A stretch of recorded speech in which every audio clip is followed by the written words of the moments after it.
Um, it's okay, guys. Well, we'll make it up. We'll see some more awesomeness, and hopefully, you all still enjoyed the highlight reel.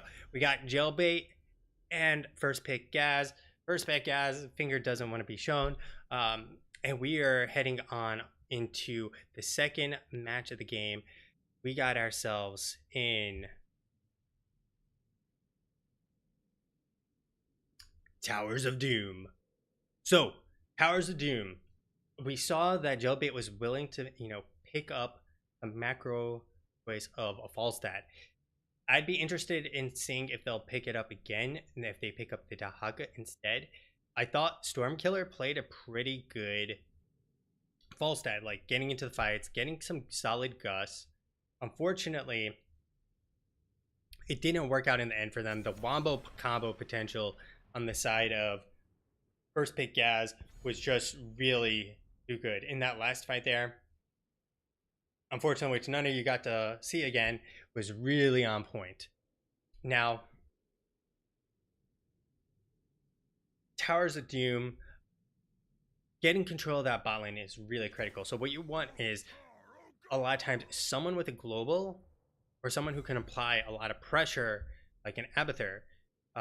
And what I mean by a lot of pressure is basically as the team rotates to deal with the bot lane, your Abathur sits in the top lane, getting the soak, getting lane pressure built up, and you're essentially creating chaos across the map. You have them having to figure out how do we deal with the Abathur and how do we fight them while they're actually taking their camps. So I'd like to see them, one of these two teams think about an Abathur, especially on Towers of Doom. So Garage picked up once again, Absolved playing that generally like a monster. I'd be frightened right now if I'm Jailbait, because Jailbait opted for Deckard. And although he had the healing, stay a while and listen didn't really work out in my opinion. So we're gonna get the Stukov and the Hanzo. I like this a lot better. Hanzo and Stukov, really solid picks. But we'll see the Malfurion. The downside, of course, is we know that first pick GAZLOWE, GG AFK, they like the Malfurion better than the Stukov, because you can clearly see that when you have the choice of both supports available, that means only one or the other is going to be played. And when they picked it up immediately, you can tell that, well, Malfurion is their preferred support. So I'm expecting the Malfurion 150%, because then they risk getting it banned out if they don't pick it up right now. Now, who else do they pick up here? I'd pick up a ranged DPS. Unfortunately, they already have the Hanzo. You could pick up something like a Chromie. She's good on this map, good at delaying, and a lot of poke damage. Additionally, Garage helps set her up. So they're going to opt for the Sonya and the Malfurion. So they value Sonya quite highly. Well, first pick GAZLOWE. Now, I think Sonya's good, but I don't know if she's before the turn, if you will, the ban phase, second phase, good. And the reason I say that is I'm sure they're going to pick up Blaze at this point. That's the most likely choice on the side of Jailbait. Now, who do you ban? You have to ban range DPS. At this point, 100% banning range DPS. You're not having Phoenix in the solo lane. You could ban the Phoenix if you're concerned about Phoenix, being who you're going to fight against. But we don't actually know that 100% if it is the Phoenix or not. So there we go. They're going to ban out the Phoenix just to play it safe. On the other side, we got no bans quite yet, but if I'm them, I'm banning a tank. Take out a tank here, because you already got yourself Garage. Take out more tanks from them. They got a support. They got a long range, range DPS. So figure out who you're worried about. They might be worried about ETC moshing. They might not. They might be worried about a new Barak. and diving on in there, taking out, their support, and just, ass blasting them after the cocoon comes out. There's also the possibility that absolutely no one is they're not scared of any tanks. Uh, they're going to take out the ETC. I think that's perfectly fine. Not he is a scary tank at times, especially if you don't have the tools quite yet to deal with him. Now, that leaves a very limited hero pool. They can pick up Arthas, but Arthas gets thrown in. He has no mobility, and he's essentially done for. He's kind of the reverse, where after the throw is down, Arthas is most useful. You have a noob who is possible, Tyrael who is also possible, but he cannot be solo. Like, that's 100% the case. You could rip the Tyrael and the Blaze, essentially picking up double invulns.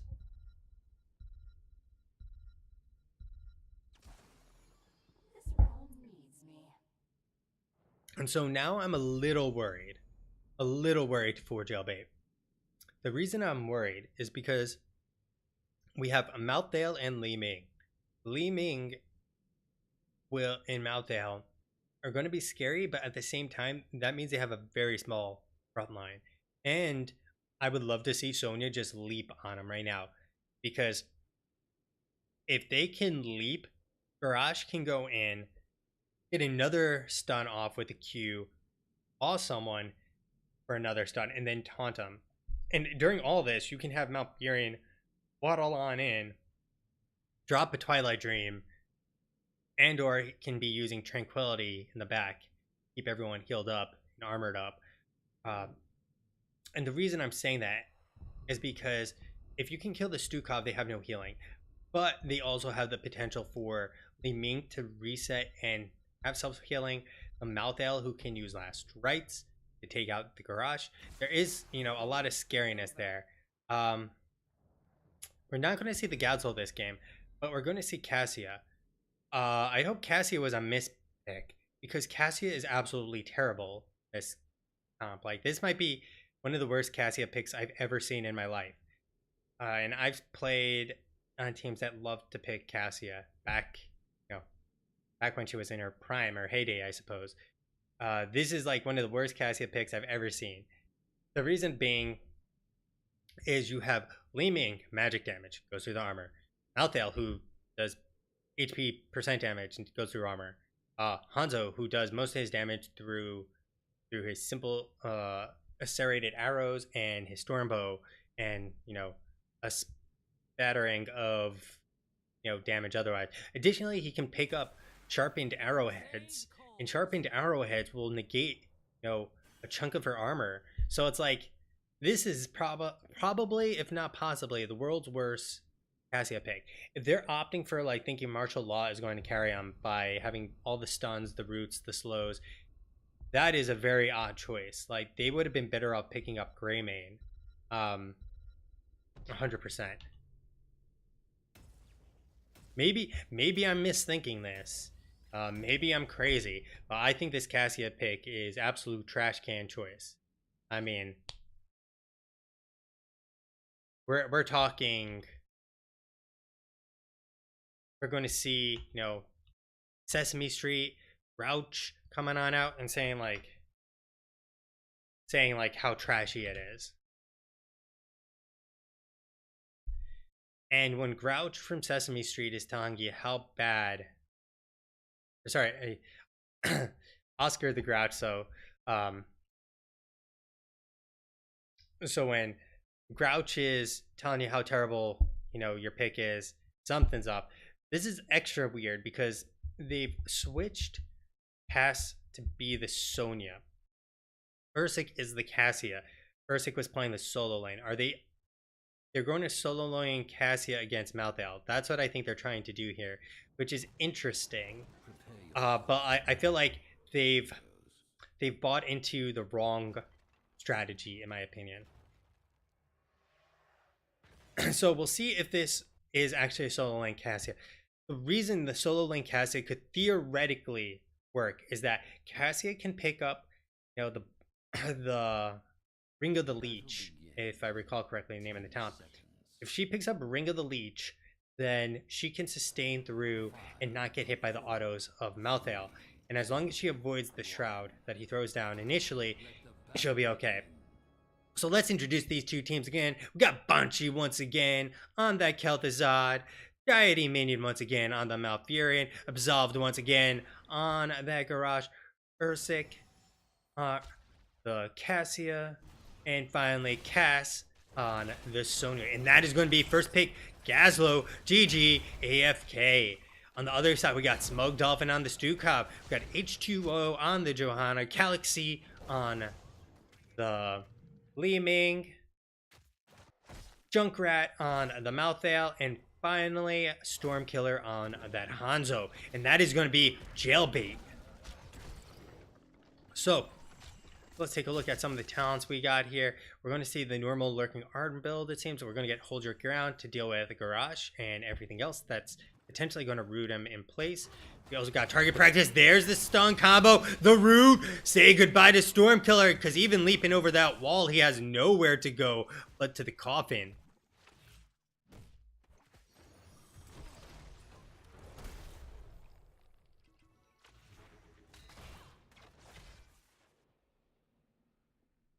Okay, making sure the replay buffer is actually up and going again. Don't want to, have the same problem happen again. All right, so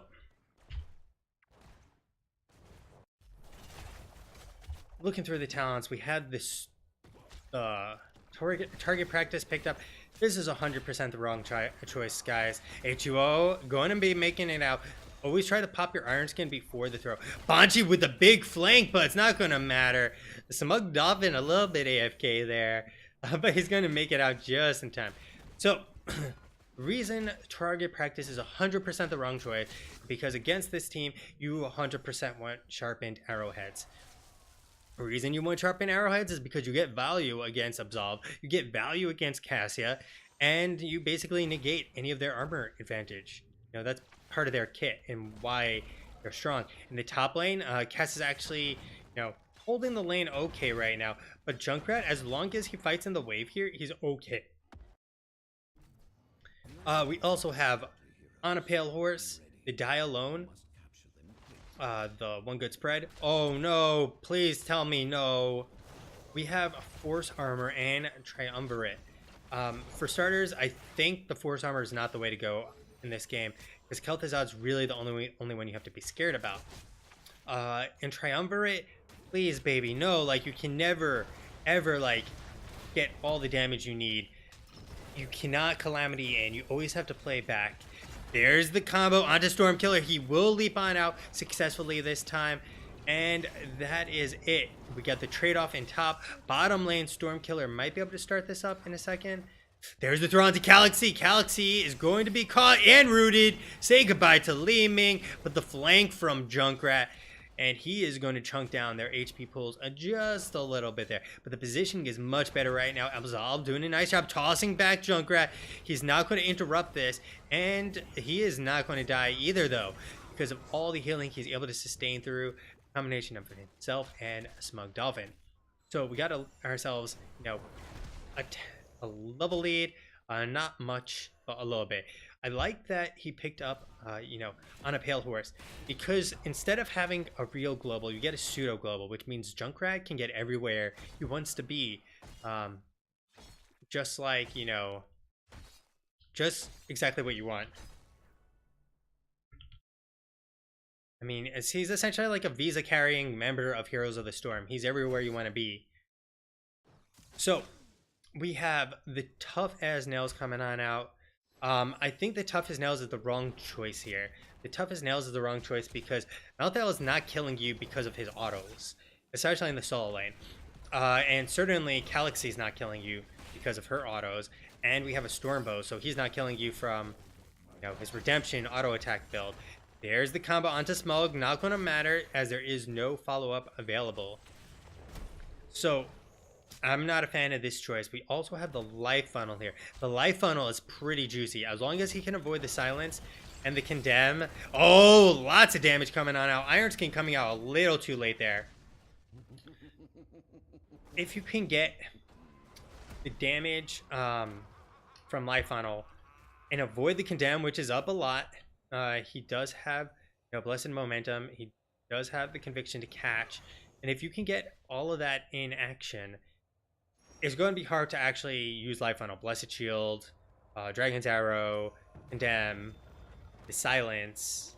Those are a lot of tools. Oh, the combo onto Junkrat. He's going to be out of there. He's going to be able to escape. We got Johanna on the backside, tearing it up. The silence has been dropped. Not going to be good enough. Malfurion has dropped from the game once again, and no one. There's the pause. All right, so Absolve getting really low.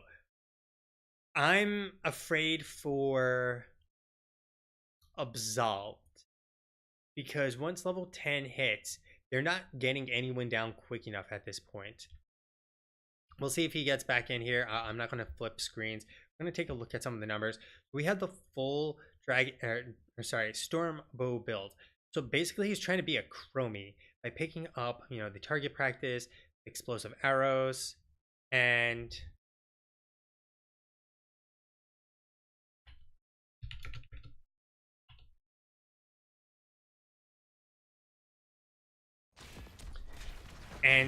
there's a lot of damage. Cass is going to be able to finish the kill here. There they go. They get the first kill. He's able to spin on out of there if he so chooses. And that is nicely done. They get Banshee back in there. They're able to tap it up. They can fight for this again. There's the body blocks, the pull. There's the root. Junkrat taking a lot of damage. Has no mana. Absolve, though. There's reset number 1. We got the Stormbow quest completed. We got the chase on the Stukov. 2 for 1 right now. And there they go. Able to channel this up. Whoa.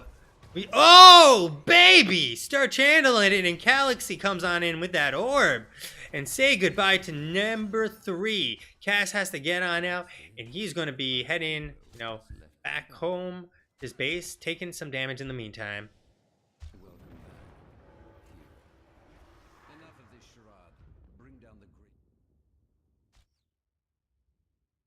All right, so that was extra spicy.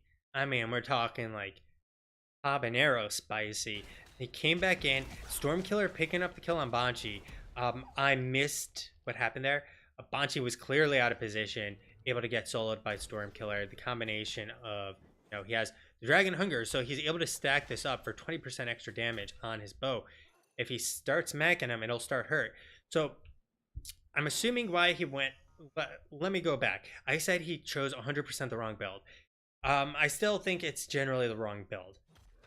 Now, the reason he may have opted not to is because of kind of the counter side. So let me apologize to Stormkiller, because it's probably a little overboard saying that it was completely the wrong choice. It is highly wrong, I still feel, in general, but the counter view is this. If Cassia has to deal with pretty much no auto attackers, then why are you going to pick up sharpened arrowheads? That's the counterpoint. And what? Oh, that was in the top lane. I thought like there was a wild Malthel there. And Cass is almost ahead from that fight, but you're going to manage to, you know, pull it out. So the counter view is Cassia has no merit in this game because there's basically no auto attackers. So why are you going to pick up sharpened arrowheads then? Thing is, sharpened arrowheads helps against Garrosh. Garrosh's armor is all armor, not just magic armor, not just physical armor, it's all armor. So it's still highly valuable, which to me says like you should still opt for it. So the fight is about to break out. No, Q is going to whiff entirely. There's the root. Iron Skin coming on out. Blessed Shield used the taunt onto 2. And it's not going to matter. Absolve getting 2 low. Reset starts. And there is 1 down. 2 about to go. Ursic. 3, 4. Knocking them on down like dominoes. And that's going to be an easy cap for Smug Dolphin. So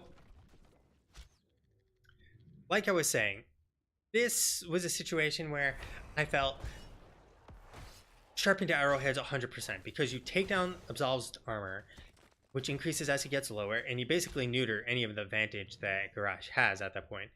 You take out Cassia's armor, which, you know, is good against physical armor, but the thing is, physical armor doesn't really matter too much here because of the fact that Cassia is going to get blown away by all the mage damage. And finally, so yeah, I can see the logic behind the target practice. I still don't feel it's the optimal choice because sharpen arrowheads, the Garrosh killed, you run through the front line. At the same time, Stormkiller gets to play extra safe because of the extra range. No, it's a toss-up.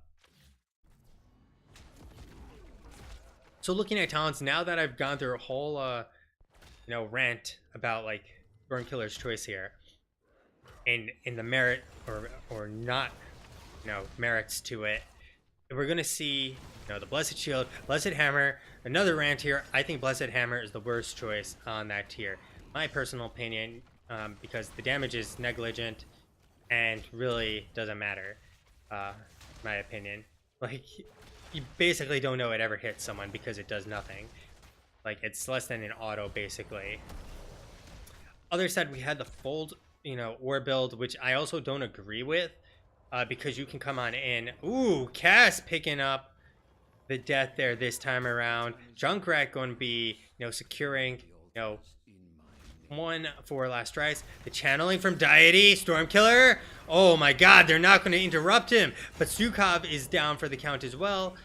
This is a 1 for 1 essentially, but they're looking for more. The throw, the stun, the Blessed Shield coming on out.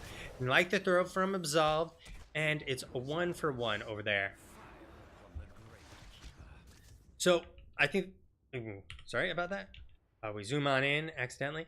I personally think that's the worst choice. We got the mounted archery, the cannoneer, the virulent reaction in the soul siphon. So we have the full, you know, soul rip build as per usual. Also got the mystical spear. Instead, what's interesting because he has the life funnel, it doesn't really gain as much, the mystical spear. Still good, but not as valuable. We also have defensive measures. We got the same wild growth build coming on out. The combo not going to land from Banshee. We have the same build from Banshee as well. We have the Ring of the Leech, the War Traveler, the Thunderstroke, Thunder Gods of Vigor, and finally the Valkyrie. So top lane, Junkrat has pushed this in pretty handedly, and I'm also assuming he picked it up because the spin of Life Funnel, he's able to solo against Junkrat significantly better. The combo going to hit. It gets onto him. Stormkiller, the arrow comes on out. There's the unstoppable, the taunt onto Smug Dolphin. The pull on back with the Valkyrie, not even needed because Absolve throws him in, and that is the first kill before these altars activate. This is pretty big for first pick GAZLOWE, GGE, AFK, because right now, replay buffer is not starting appropriately. It keeps stopping. I don't know what the hell is going on with it. I'm gonna have to take a look after this match and see.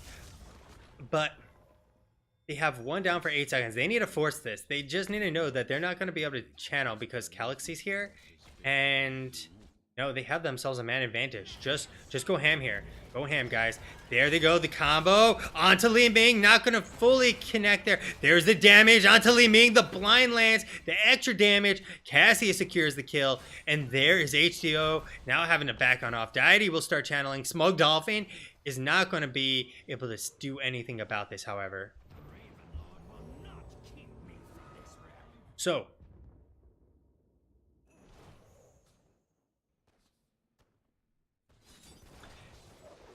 they're down a talent here, but they're up a person. They get the camp. They can push down the bot lane. They should fight for this 100%. There's a pull onto Stormkiller. He gets blinded. He does have the leap. He leaps over the opposite way, not where I expected. And Smug Dolphin is actually be the one going on down here. They pay the price for standing so far. Well, not really that far, but not respecting what they can do on the side of first pick.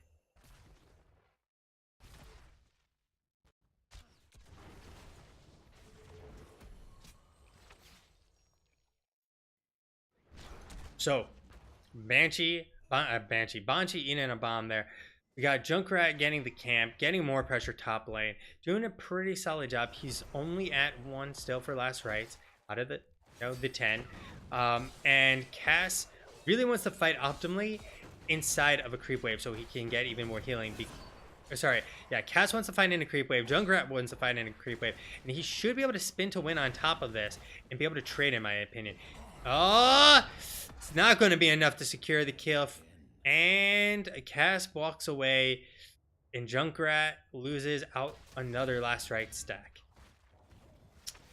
So top is where the altars are going to spawn. We got 16s picked up. We got the Holy Renewal. We have the Piercing Arrows. We have the Arcane Orbit, Super Strain, and finally Soul Collector. The root. Oh, Smug Dolphin tossing him across the map. Ursic getting caught. The Blessed Shield, very nicely done. The Orb going to connect, and they get themselves the kill. Stormkiller looking for some more kills, but nothing else is going to happen there. In the top, however, they're still duking it out. And this fight is a 1v1. Junkrat has stopped him if he only had it, but Absolved is there. Not going to be able to actually land the Q in time. Indomitable being used. There's the taunt. Junkrat not going to be rooted in place. The leap on in from Cass. There is the Shadow Fissure. Shadow Fissure not going to connect. Throw back in. Junkrat going to be going down. Absolved is first. Junkrat is actually going to make it out here. And they're going to have to back on off. First pick, GAZLOWE, GG, AFK. Banshee is not going to be able to interrupt this. There's the Shadow Fissure coming out a few seconds too late, and this is a 12-20 situation. I thought they had that kill. They didn't get the kill on Junkrat, which they needed. Absolve lost his life there. But the good news is last right is still a 1 stack. So in the meantime, we got ourselves Sapper spawned on that side. Sapper's coming up in 30 seconds. Other side, Sapper's on the top lane in 15. They should be able to do the boss for free. I kind of like this pickup. They're removing it from the map. They know where Jailbait is, but the problem is they're going to be giving up their bot lane altogether, which is, I don't know if this is necessarily a good trade. I'd say in general this is a bad trade because you can see bot is where the next altars are, but they catch out the Junkrat in the meantime and going to pick themselves a man advantage, which is going to definitely hurt, but they're going to be losing out 6 shots potentially onto their core. They need a back. There they go. They got Cass. 3 are going to be walking in for free. Another 3 will very likely be walking in for free, and I don't know what first pick Gaz is doing. They're just giving this up. I do not like this at all. Altars have been picked up. They're pushing in. They're not going to get this. So the boss was an okay call. Not necessarily as good. But this has been a terrible choice of action of letting 3 shots go in. Now fighting to get, another 3 shots from going in. Absolved is in the backside. Ursic is as well. H2O. Oh, are they going to be able to do it? They just let him walk away. There's a stun onto him. The Iron Skin has been used. They baited out, and now they need to start fighting this hard because Iron Skin is down. Ursic in a weird position. H2O has nowhere to go. He's going to be rooted, stunned, and obliterated. Valkyrie going to be used, pulling on back Stormkiller, netting them another kill. And first pick GAZLOWE, GG AFK, is still in this and potentially to even win it. So they now need to start working on getting back this spot lane. They do have a creep wave here, so it's okay, finding dandy. And that means, the next phase is going to be it. Because if they win that fight drastically, they'll get this altar. They'll be 4 shots in. That'll take it down to 9. They'll be able to get the Sapper Chems very shortly here. The boss is up in 3 minutes, so they'll get it down to 9. Potentially they can get this bot, and potentially then they can get the boss. So if they can get the bot in the meantime with the siege camp, but they're not actually going to be doing that, they're going to rotate up to clear this. I feel the better call. Oh, Galaxy super far forward. I feel the better call would have been to get the bot sappers, push on in, get the bot sappers, push on in. And then if you channel one altar, that's going to bring it down to 8. You get the boss, that's 4, and that's basically one more altar wins the game. So, like I said, this is going to be heavily make or break here. This is, you know, first pick GAZLOWE, GG AFK's dream opportunity. They hit the 20s. 20s, we had the blinded by the light, the play of the game, repulsion, push comes to shove, and final curtain. Additionally, we have ignore pain, titanic might, life bloom, might of the scourge, and titan's revenge. Titan's revenge is going to be okay against Johanna, but it's not that great overall in this case. I guess it's really the only choice because Valkyrie upgrade, I believe, is pretty bad. So we're going to just have some poke war going on. Ursic in a very dangerous position. There goes Cass. Going to be eating some damage there. There's the root. Iron Skin not used quite yet. Ursic going to back on off. Channel is not going to complete. The throw from Absolved and not in time. The taunt though. There comes the damage. The root silence combo. And we have the Iron Skin coming on in. The leap. Absolved staying up from the last rites. But first blood has been dealt. H2O is down. Cass spinning to win inside of there. Smug Dolphin is very low, but Cass will be going down instead. So this is a 3 for 2. Deity Minion is next up on the list. The Dream coming out super late. I don't know what he was thinking, but the damage, it's gonna be good. Banshee obliterates Malthael out of here, sending him back to Diablo 2, waiting for Diablo 3 to release. Okay, we are back in the poke wars. And we had Malfurion and DC again. Oh, this is pretty brutal. Banshee can interrupt this. Remember, he has resets available. We're going to check out if he has it up. He does have it up. Banshee has Scourge up. They have double DPS versus with support each. So, you know, pretty insane fight right now. Ursic has no business being in there unless he can pull someone back. So Ursic, if he can grab Galaxy, will get the kills. Problem is Smug Dolphin, if he has the silence up, he does in 4 seconds, is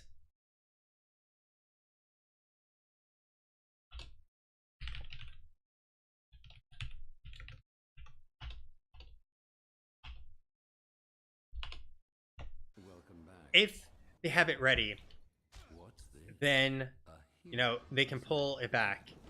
But, you know, Valkyrie is ready. They're going to actually tap. They're going to come on back. They have the advantage for a little bit. Ursic trying his best to zone. Really, Ursic can get up in Galaxy's business because Galaxy has no tools to deal with Cassia up close. Because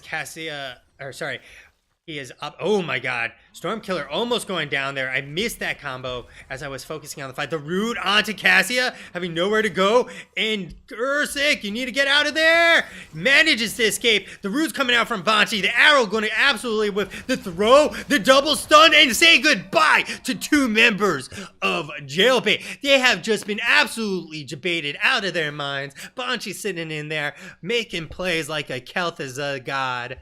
I guess Deity also coming on through. Ursic man-moding it despite the health, and they get those beautiful kills. This is now where they can get boss, which I was talking about.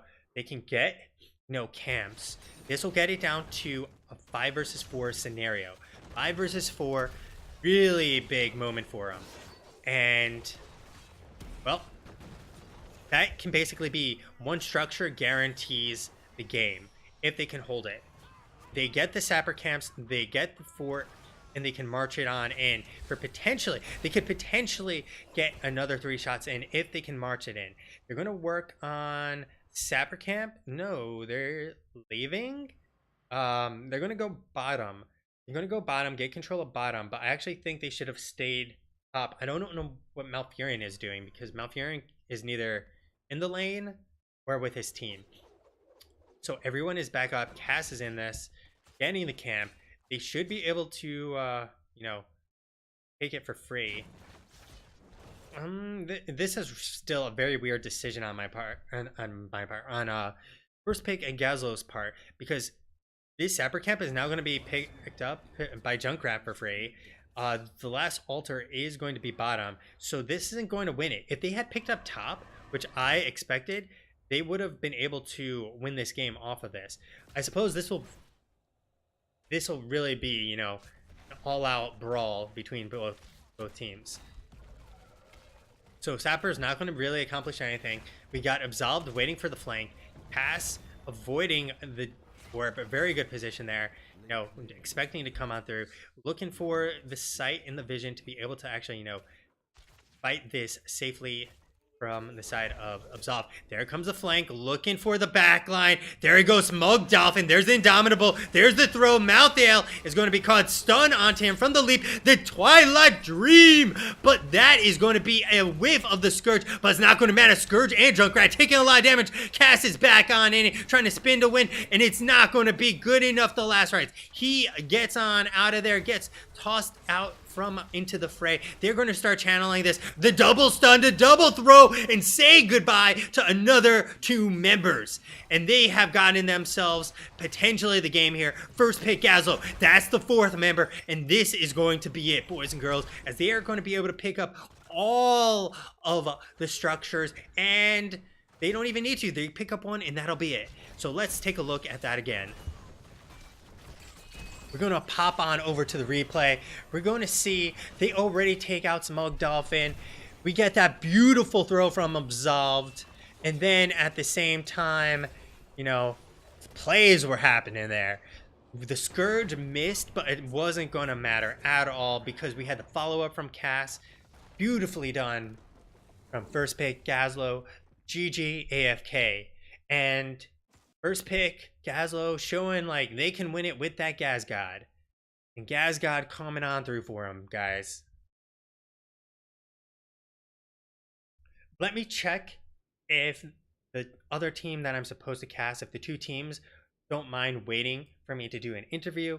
If they do, I'll jump into the next game. So sit on tight. Let's just go through the stats real fast. Stormkiller hitting 73.7k. Cassia 67.6k. Gleaming 64k. Junkrat 59k. Healthazard 53k. I mean, the numbers are pretty good on both sides. I mean, you can see Hanzo, Gleaming, Malthael up there, really high up there. And then everyone else aside from Cassia, you know, falling alongside. It was really like the extra healing from the Malfurion, the CC chains. That was what really did it for him. So sit on tight. Let me see if I can get an interview. In the meantime, let me start, you know, have you guys sit ready for the next series if, you know, it's not ready to go.